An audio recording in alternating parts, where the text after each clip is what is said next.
Hello and welcome. आप देख रहे हैं TV9 डिजिटल और मैं हूं Gunjan Mittal.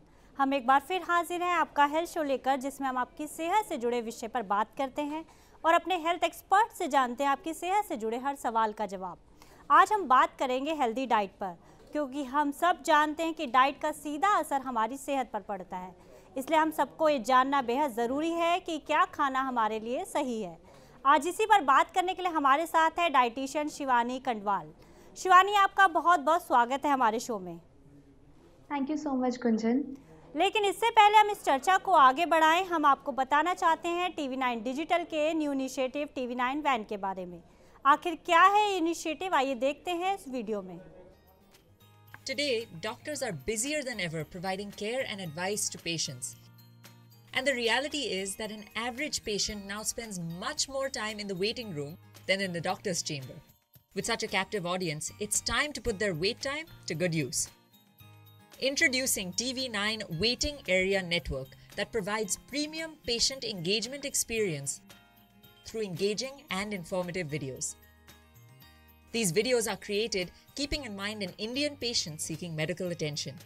TV9 Waiting Area Network provides a perfect platform for educating the patients on everything a doctor's practice has to offer while elevating the doctor's brand at the same time.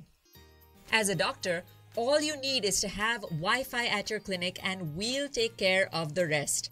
We provide you with a TV, a media player, your clinic profile, and a playlist customized as per your practice. Combine all this with the regular news updates from TV9 and you have an awesome branding and marketing tool for your clinic. Write to us at van@tv9.com and we'll get in touch with you to set up our solution at your premises.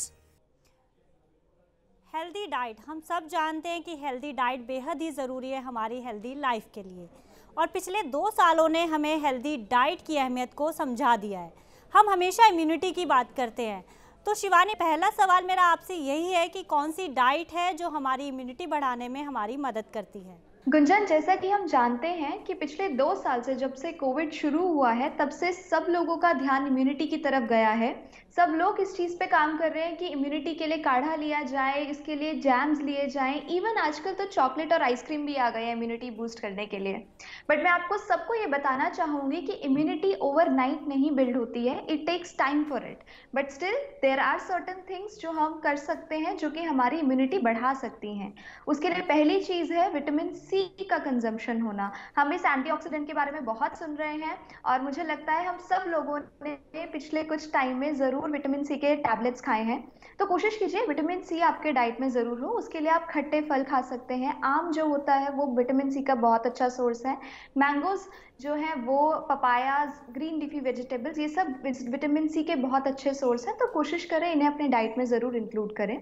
इसके अलावा जहाँ तक बात है minerals की, उसमें zinc एक बहुत ज़रूरी महत्व, उसका एक रोल होता है आपके आरएनए डीएनए रेप्लिकेशन में, ट्रांसक्रिप्शन में। तो कोशिश करें आयरन मतलब आपका जिंक रिच डाइट हो, जिसमें कि आपको जितने भी होल ग्रेन्स हैं उनको डाइट में लेना है। सारे नट्स और सीड्स में जिंक होता है और इवन कर्ड में भी जिंक होता है। तो कोशिश करें इनका सेवन आपके डाइट में रेगुलरली करें। इसके अलावा WHO ने भी इसके बारे में बहुत गौर किया, जो है प्रोबायोटिक्स। प्रोबायोटिक्स होते हैं जो जीवित जीवाणु हमारे गट में होते हैं, यानी कि जिसे हम गुड बैक्टीरियाज भी कहते हैं। इनका होना बहुत ज़रूरी है बिकॉज ये क्या करते हैं, जितना भी हम न्यूट्रिएंट्स लेते हैं उनके एब्जॉर्प्शन में हमको हेल्प करते हैं। तो कोशिश करिए फर्मेंटेड चीज़ें जैसे कि इडली, ढोकला या फिर किमची और कांजी जो हम पहले लिया करते थे, उन चीज़ों को, अपनी दादी नानी वाले समय वाली चीज़ों को हम अपने डाइट में इंक्लूड करना शुरू करें, ताकि हम वो लाइव बैक्टीरियाज, गुड बैक्टीरियाज जो हैं वो इंक्रीज कर सके अपने गट में। तो इन चीज़ों का होना बहुत बहुत ज़रूरी है। इसके अलावा आपको बहुत ध्यान रखना है कि आप अपने डाइट में कोशिश करें कि गुड फैट्स को अपने रूटीन में लेकर आएं, बिकॉज वो भी आपको कहीं ना कहीं हेल्प करते हैं आपके इम्यूनिटी के लिए। तो उसके लिए आप नट्स, सीड्स, गुड फैट्स आप अपने डाइट में इंक्लूड कीजिए। ओके शिवानी, जैसा कि आपने कहा कि काफ़ी लोग काढ़े का सेवन करते हैं इम्यूनिटी बढ़ाने के लिए, और ये काफ़ी पिछले 2 सालों में तो काफ़ी बढ़ गया है, पर कई बार इसका ज़्यादा इस्तेमाल भी नुकसान पहुंचाता है। तो आप क्या बताएंगी कि इसको कैसे और कितनी मात्रा में लेना सही होता है? गुंजन, आपने बहुत सही कहा काढ़े के सेवन के बारे में, क्योंकि हम सबको ये चीज़ पता है कि अति हर चीज़ की खराब होती है, चाहे वो कोई अच्छी चीज़ ही क्यों ना हो। तो राइट। काढ़े के लिए भी मैं ये बताना चाहूँगी, आज की डेट में मेरे पास इतने सारे ऐसे पेशेंट्स आ रहे हैं जिन्होंने बहुत ज़्यादा काढ़े लिए हैं और जिसकी वजह से उनको डाइजेस्टिव इश्यूज आना शुरू हो गए हैं, एसिडिटी का प्रॉब्लम बढ़ गया है लोगों में। तो प्लीज़ कोशिश करें कि किसी भी चीज़ को बहुत ज़्यादा ना लें, चाहे वो काढ़ा ही क्यों ना हो। और काढ़े के लिए इट इज़ सफिशिएंट अगर आप दिन में सिर्फ उसका 2 बार सेवन कर रहे हैं, जिसमें आप बेसिक हर्ब्स को इंक्लूड कीजिए, जैसे कि जितने भी एंटी बैक्टीरियल और एंटी इन्फ्लेमेटरी हर्ब्स होते हैं उनको आप डाइट में इंक्लूड करिए काढ़े के फॉर्म में, तो दैट वुड बी सफिशिएंट। कोई ज़रूरी नहीं है कि आप एक दिन में 1-1 लीटर काढ़ा जो है वो बार बार पिए। मैं शिवानी आपको एक बताना चाहती हूँ कि जो हमारी फर्स्ट डाइट होती है जिसे हम ब्रेकफास्ट कहते हैं, वो बहुत ज़्यादा इम्पॉर्टेंट होता है हमारी पूरे होल डे के लिए। पर जो काफ़ी लोग हैं, मैं ये देखती हूँ कि मॉर्निंग ब्रेकफास्ट स्किप करते हैं। ठीक है, ऑफिस जल्दी जाने के चक्कर में मॉर्निंग ब्रेकफास्ट स्किप कर दिया, फिर ऑफिस में आगे कुछ ऑर्डर कर दिया, बाहर से कुछ खा लिया। तो ये कितना सही है, क्योंकि वो तो सबसे ज़्यादा इम्पॉर्टेंट है हमारे लिए। बिल्कुल। आई थिंक ये बहुत पुराना सेइंग है कि have breakfast like a king and dinner like a beggar. इसका मतलब ये है कि आपको जो ब्रेकफास्ट है वो भरपेट एकदम अच्छे क्वांटिटी में करना चाहिए। और मैं ये चीज़ ज़रूर सबको बताना चाहूँगी, ये दौर चल रहा है डिफरेंट डिफरेंट फैंसी डाइट्स का, बट प्लीज़ वो कीजिए जो आप सस्टेन कर सके, वो कीजिए जो आप अपने लाइफस्टाइल में ला सकें। और ब्रेकफास्ट करना बहुत महत्वपूर्ण है, बहुत ज़रूरी है। और ये उससे ज़्यादा ये ज़रूरी है कि आपके ब्रेकफास्ट में प्रोटीन हो, क्योंकि एक चीज़ समझिए, जब आप रात को सोते हैं अपना डिनर करके, उसके बाद कहीं ना कहीं वो 10 से लेके 12 घंटे का गैप होता है जब आप सुबह उठते हैं। और जब आप सुबह उठते हैं आपके ब्लड शुगर लेवल्स लो होते हैं। तो it is very very important कि आप ज़रूर नाश्ता कीजिए, नहीं तो आप पूरा दिन फटीग्ड फील करेंगे, आपको आलस आएगा और आप फिर वीकनेस फील करेंगे, और जिसकी वजह से क्या होगा कि you will and up over eating. आपने देखा होगा जो लोग बहुत जल्दी जल्दी में नाश्ता छोड़ जाते हैं, फिर उनको 11-12 के समय पे कुछ उल्टा सीधा खाने का मन करता है, और फिर हम बोलते हैं कि अरे हम मोटे हो रहे हैं या हम लोग अनहेल्दी जो है रूटीन में जा रहे हैं। So try to fix the key, कोशिश कीजिए कि ब्रेकफास्ट ज़रूर करके निकलिए घर से। शिवानी, जैसा कि हम सब जानते हैं कि जो इंडिया है वो डायबिटिक कैपिटल बनती जा रही है, तो डायबिटीज़ के खतरे को कम करने के लिए हमें कैसी डाइट लेनी चाहिए? जी, गुंजन, अभी रिसेंटली एक रिसर्च में आया था कि इंडिया में 11.6% जो पॉपुलेशन है वो डायबिटिक है, और इसमें से 3% लोग वो हैं जो कि न्यूली डायग्नोज्ड हैं। तो आप समझ सकते हैं कि इतनी जल्दी हम लोग डायबिटीज़ के तरफ जा रहे हैं, एंड इसका श्रेय जाता है हमारे खराब लाइफस्टाइल को। तो बहुत ज़रूरी है कि सबसे पहले उसको फिक्स किया जाए। इट्स वेरी वेरी इंपॉर्टेंट हम वेस्टर्नाइजेशन की तरफ जाएं, बट उससे हम कुछ अच्छी चीज़ें अपनाएं। जैसे कि अगर मैं बात करूं तो आजकल ये ट्रेंड में आ गया कि हम लोग सिर्फ ब्रेड्स खा के बहुत खुश हो जाते हैं, चाहे वो ब्रेकफास्ट हो या लंच हो या डिनर हो।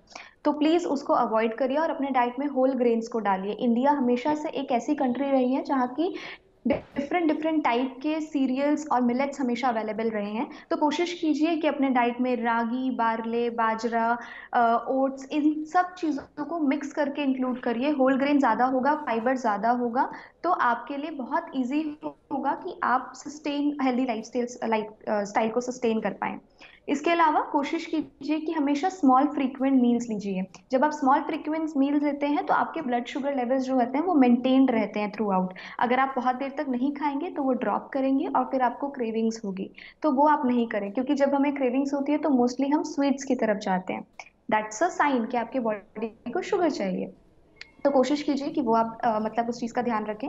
प्लस रेशेदार यानी कि फाइबर रिच फ्रूट्स को अपने डाइट में ज़रूर इंक्लूड कीजिए। सैलेड्स आपके डाइट का रूटीन होना चाहिए, उनका आप प्लीज़ ध्यान रखिए। And protein, it is very very important कि आपके जो टोटल दिन की एनर्जी है उसमें से 20% आपके प्रोटीन्स के थ्रू आए। तो कोशिश कीजिए कि दूध, दही, छाछ, पनीर, दालें जितनी भी है हमारी, अनाज जो है, ये सब आपके डाइट में रहे। अगर आप नॉन वेजिटेरियन हैं तो आप चिकन, फिश, एग्स भी अपने रूटीन में रख सकते हैं। तो इन चीज़ों का ध्यान रखिए। Plus it is very important कि आप एक्टिव रहें। तो कोशिश करिए आप एटलीस्ट 15 से 35 मिनट्स तक, यानी कि 15 से 35 मिनट का टाइम आप ज़रूर निकालें व्यायाम के लिए, चाहे वो कुछ भी हो। मैं हमेशा ये कहती हूँ कि वो कीजिए जो आप सस्टेन कर पाएँ। ज़रूरी नहीं है कि आप 4 दिन जिम जाइए और उसके बाद आप सब छोड़ दें, जनरली हमारी टेंडेंसी होती है। तो वो ना करके आप डेली कुछ ऐसी एक्टिविटी कीजिए जो आप रेगुलरली लॉन्ग टर्म के बेसिस पे कर सकते हैं।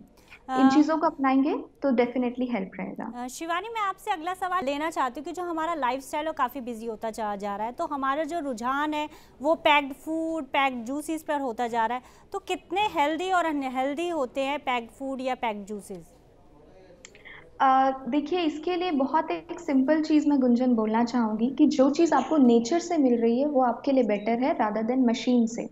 जो भी चीज़ आपके पास एक पैकेट में आ रही है वो प्रोसेस्ड फूड होता है ना? तो वो आपको अवॉइड करना है, क्योंकि एनीवेज फर्स्ट थिंग उनमें न्यूट्रिएंट्स कम होंगे जो अगर आपके नेचुरल फूड में होते हैं। अगर मैं एक सिंपल सा आपको एक इसका उदाहरण देती हूँ फ्रूट जूस का। हम मार्केट से फ्रूट जूस खरीद के लाते हैं, बहुत कॉस्टली हमें मिलता है और हम उसको खरीद के लाते हैं उसमें और हम शुगर सोचते हैं की कि हम मात्रा हेल्दी भी फील काफ़ी करेंगे, होती है। हाँ। बट ऐसा नहीं है। क्योंकि जब आप फ्रूट जूस पी रहे हैं तो एक तो आपके फ्रूट्स का जो है फाइबर है वो कम हो गया, दूसरा उसमें किसी ना किसी तरह का केमिकल्स जो हैं, प्रेजर्वेटिव्स जो हैं वो यूज किए जाते हैं। जनरली अगर बात की जाए तो सॉल्ट और शुगर को एज अ प्रेजर्वेटिव यूज किया जाता है, जो कि ज्यादा हमें इन एनी केस नहीं लेने चाहिए। तो आपको कोशिश करना है कि आप नेचुरल चीजों की तरफ जाएं रादर देन प्रोसेस्ड चीजों की तरफ। आप फ्रूट जूस पीने की जगह कोशिश करें आप एक फल खा लीजिए, तो आपको न्यूट्रिशन भी ज्यादा मिलेगा और वो आपके हेल्थ के लिए भी अच्छा होगा, स्पेशली वेट वॉचर्स के लिए। तो इन चीजों पे फोकस किया जाए। आप एक केला खाइए रादर देन आप केले के चिप्स खा रहे हैं, क्योंकि वो किसी ना किसी तरह से एक तो उसका न्यूट्रिशन कम होगा, दूसरा वो प्रोसेस्ड है तो हो सकता है कि उसमें जो है केमिकल्स हों। जो अनहेल्दी फूड है वो हम सब जानते हैं कि हमारी सेहत पर बुरा असर डालते हैं। आप ये बताइए, मुझे ये समझाइए हमारे दर्शकों को कि जंक फूड, फास्ट फूड ये हमारी सेहत पर कैसे बुरा असर डालते हैं? देखिए गुंजन, यही है हमारा रूट कॉज। हम एक सेइंग है जिसे बोला जाता है you are what you eat. तो हम वही बन जाते हैं जो हम खाते हैं। अगर हम processed food, fat food, junk food बहुत ज्यादा खा रहे हैं तो हम वैसे ही हो जाएंगे। हमारे हर बॉडी पार्ट का एक अपना काम है करने का। अगर आप एक लिवर की बात करते हैं तो लिवर हमारी सारी चीजों को डिटॉक्सिफाई करता है। उसका काम है कि वो बाइल जूस सिक्रीट करे सो दैट हमारा प्रॉपर डाइजेशन हो सके। लेकिन अगर हम इस तरह की फैट चीजें खा रहे हैं या अगर हम जंक फूड खा रहे हैं तो वो हमारे लिवर के ऊपर ज्यादा लोड डाल रहा है, जो कि हमारे लिवर के लिए डिफिकल्ट होगा। फिर हमें हमारी बॉडी को डाइजेस्ट करने में उसको टाइम लगेगा, यानी कि हमारे कहीं ना कहीं पेट पे भी उसका अफेक्ट आ रहा है। प्लस न्यूट्रिएंट्स नहीं है तो हमारे को न्यूट्रिएंट भी नहीं मिलेंगे। तो एट द एंड अगर आप फास्ट फूड के इम्पैक्ट्स की बात करें तो पहली बात, एक तो आप न्यूट्रिएंट डेफिशिएंट हो रहे हैं, यानी कि आप कमजोर होंगे, आपकी स्किन से ग्लो चला जाएगा, आपके हेयर फॉल शुरू हो जाएगा, आपको कमजोरी रहेगी। दूसरी बात ये कि वो कहीं ना कहीं आपके हॉर्मोन्स पे इफेक्ट करेगा। आज की डेट में अगर आप देखेंगे तो 5 में से 1 महिला जो है उनको पीसीओडी या फिर हार्मोनल इम्बैलेंस है। और वो क्यों है? क्योंकि हमारा खान पान ऐसा है, हमारा लाइफस्टाइल ऐसा है।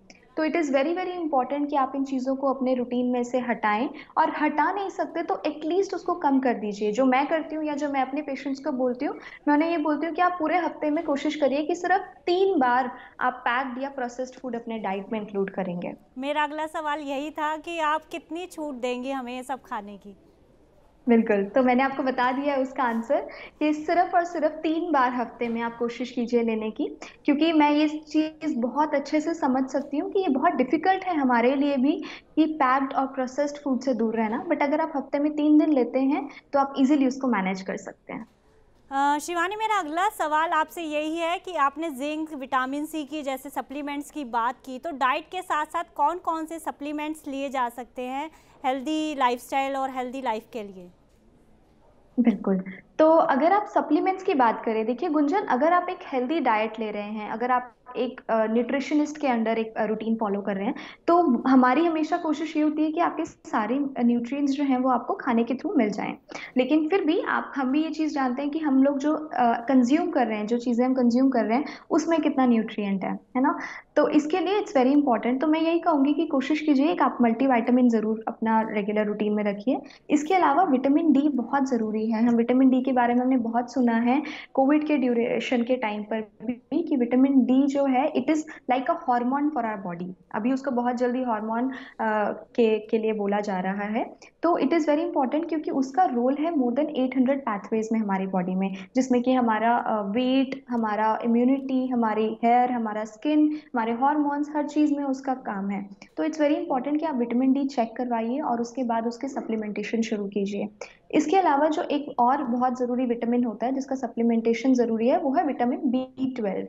हमारा विटामिन B12 जो होता है वो हमारे नर्वस सिस्टम से रिलेटेड होता है और उसके लिए उसकी बहुत ज़रूरत होती है। तो स्पेशली अगर आप उनमें से कोई एक हैं जिनके कि हाथों में बहुत सुन्न हो जाते हैं या पैर सुन्न बहुत जल्दी हो जाते हैं, आप चीज़ें भूलने लग गए हैं, तो प्लीज़ आप सबसे पहले जाके अपना विटामिन B12 चेक कराइए और अगर वो कम है तो उसका सप्लीमेंट शुरू कीजिए। मेजरली ये 3 ही चीज़ें होती हैं जो जनरली हम डाइट में इंक्लूड करवाते हैं। इसके अलावा गुड फैट्स के लिए आप ओमेगा 3 इंक्लूड कर सकते हैं, बट अगर आपको लगता है कि आप regularly flax seeds, sesame seeds, pumpkin seeds, घी अपनी डाइट में ले सकते हैं, तो मुझे नहीं लगता उसकी ज़रूरत होगी। ठीक। शिवानी, मैं अब आपसे अपने दर्शकों के कुछ सवाल लेना चाहती हूँ। काफ़ी लोग खाना खाने के बाद भारीपन और गैस की प्रॉब्लम फेस करते हैं, आप उनको क्या सलाह देंगी? देखिए, पहले तो आपको कोई भी प्रॉब्लम हो उसका रूट कॉज जानने की कोशिश कीजिए। अगर आपके पेट में ये भारीपन है और आप खाने के बाद आपको फील होता है कि बहुत ब्लोटिंग हो रही है, बहुत पेट फूल रहा है, इंडाइजेशन हो रहा है, तो पहले समझिए कि रूट कॉज क्या है। इसका मतलब आपका गट हेल्थ अच्छा नहीं है, तो आप उसके ऊपर काम करिए। जैसे कि मैंने बोला, प्रोबायोटिक्स को अपनी डाइट में इंक्लूड करिए, प्रीबायोटिक्स को अपनी डाइट में इंक्लूड करिए। और दूसरा, कुछ लोगों का आजकल अगर स्टमक एसिड्स कम हो रहे हैं, क्योंकि आप भी जानते हैं गुंजन, बहुत सारे ऐसे लोग हैं आज की डेट में जो लोग एंटासिड्स रेगुलरली ऐसे लेते हैं जैसे कि टॉफी खा रहे हैं। हम लोग सुबह उठते ही पहले एक हम लोग एसिडिटी कम करने की दवा लेते हैं, तो उसके वजह से बहुत लोगों के स्टमक में आजकल जो एसिड्स हैं वो रिड्यूस हो रहे हैं। आई नो ये बहुत शॉकिंग होगा, क्योंकि जनरली हम बोलते हैं कि हमारा एसिडिटी बढ़ गई है, यानी कि एसिड बॉडी में बढ़ गया है, बट ऐसा बहुत केसेस में नहीं होता है। तो आप प्लीज़ वो कोशिश करिए। एक चीज़ जो आप बेसिक चीज़ें आप कर सकते हैं, पहला एप्पल साइडर विनेगर, उसको आप लेना शुरू करिए खाने से 1 घंटा पहले। 1 घंटा पहले डिनर के और 1 घंटा पहले लंच के, और उसे 15 दिन लेके देखिए।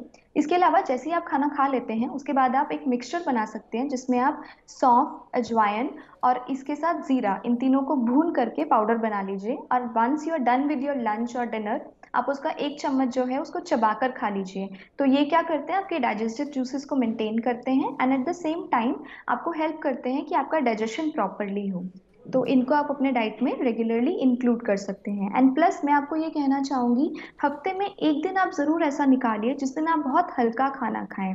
हल्का यानी कि कर्ड राइस या फिर पोहा या फिर चावल और दाल, इस तरह का खाना खाएं जो कि आपकी बॉडी इजीली एक रेस्ट डे ले सके।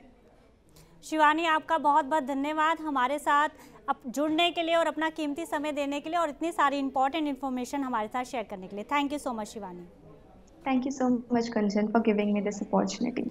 जैसा कि शिवानी ने भी बताया कि हेल्दी डाइट हमारी इम्यूनिटी बढ़ाने के लिए काफ़ी ज़रूरी है, पर ये एक दिन का काम नहीं है। आपको हेल्दी डाइट लेनी पड़ेगी ताकि आपकी इम्यूनिटी बरकरार रहे। इसलिए जितना हो सके जंक फूड और पैक्ड फूड से बचें और घर का फ्रेश खाना ही खाएं। अगर आपके दिमाग में भी सेहत से जुड़ा कोई भी सवाल है तो आप हमें कमेंट बॉक्स में लिख सकते हैं। हम ज़रूर अपने डॉक्टर या हेल्थ एक्सपर्ट से उस सवाल का जवाब ज़रूर जानेंगे। तब तक के लिए स्वस्थ रहिए और अपना और अपनों का ध्यान रखिए और देश और दुनिया की तमाम खबरों के लिए देखते रहिए TV9 डिजिटल।